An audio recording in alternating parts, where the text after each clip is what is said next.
Hello guys, আসসালামু আলাইকুম। আশা করি আপনারা সবাই অনেক ভালো আছেন। আজ আমি আপনাদেরকে দেশি মাছ কোটা দেখাবো। এখানে কিন্তু একটা বড় সাইজের শোল আছে, কই আছে, কিছু গড়াই মাছ আছে। এখানে 1 কেজির থেকে একটু বেশি মাছ আছে। দেখুন শোলটা কত সুন্দর দৌড় দিচ্ছে, একটা পানির ঝটকা পেয়েই মাছগুলো কত সুন্দর নড়াচড়া করছে। এখন এই মাছগুলো ধরা হলো।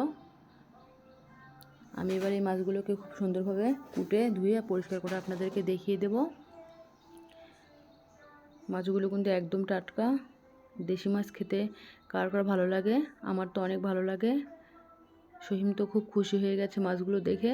আমি বড় মাছটা খাবো, আমি বড় মাছটা খাবো, এরকম বলতেছে। কিছুক্ষণ পর দেখতেই পারবেন সহিমের কি অবস্থা হয়। এবার আমি এই বড় মাছটা আগে কেটে নেব। বাপরে বাপ, মাছটা তো আমি ধরতেই পারতেছি না, কত জোর। ছোটোটাকে কোনো রকম ধরে নিলাম। ছোটোটা কিন্তু সেরকম একটা জোর নেই, বড় মাছটা কিন্তু সেই জোর। অনেক কষ্ট করে এই মাছটাকে আমি ধরে আপনাদেরকে দেখিয়ে দিলাম। সমস্ত মাছ গামলা থেকে চটকে চটকে নিচে পড়েছে। এবার এই বড় মাছটাকে আমি কুটে দেখাবো।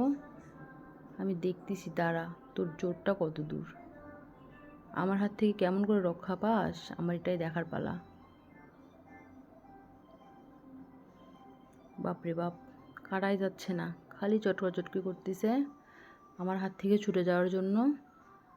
অনেক কষ্ট করে কিন্তু আমি মাছটা কুটে নিচ্ছি।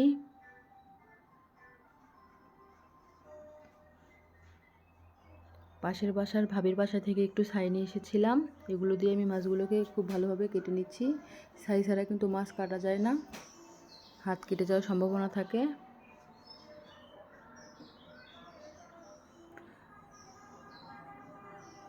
বড় শোল মাছ কিন্তু অনেক ভালো লাগে খেতে।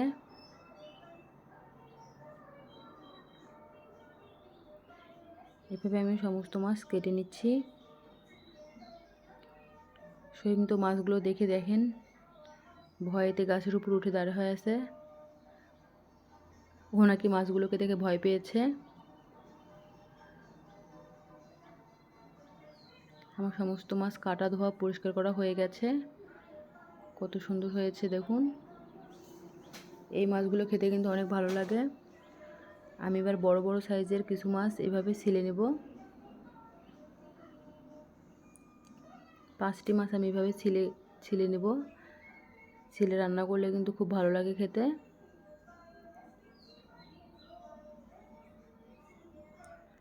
এই মাছগুলো সেলা কিন্তু খুবই সহজ।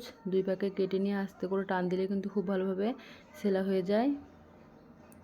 চামড়াগুলো কিন্তু আমি ফেলে দেব না, চামড়াগুলোকে আমি 2টি মাছ দিয়ে ভর্তা করে নেব। এবার পিস পিস করে আমি কেটে নিচ্ছি। কই মাছগুলোকে আমি ভেজে নেব। এখানে 5টি কই মাছ ছিল, তাই ভাবলাম যে 5টি কই মাছ আমি ভেজে নিই। এখানে একটু মরিচের গুঁড়া, একটু হলুদের গুঁড়া এবং লবণ দিয়ে এগুলোকে আমি ভেজে নেব। গরম গরম ভাতের সঙ্গে কিন্তু কই মাছ ভাজা খেতে অনেক ভালো লাগে। আমার এই ভিডিওটি ভালো লেগে থাকলে লাইক, কমেন্ট এবং সাবস্ক্রাইব করে দেবেন। গরম গরম তেলের মধ্যে এরকম করে কইগুলো দেওয়ার সঙ্গে সঙ্গে দেখুন কত সুন্দর বেঁকা বাঁকা হয়ে যাচ্ছে মাছগুলো।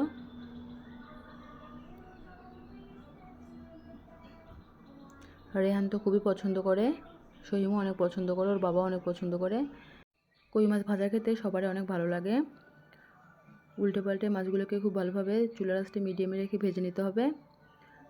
আজ এই পর্যন্তই। আপনারা সবাই ভালো থাকবেন। আল্লাহ হাফেজ। দেখা হবে পরের ভিডিওতে।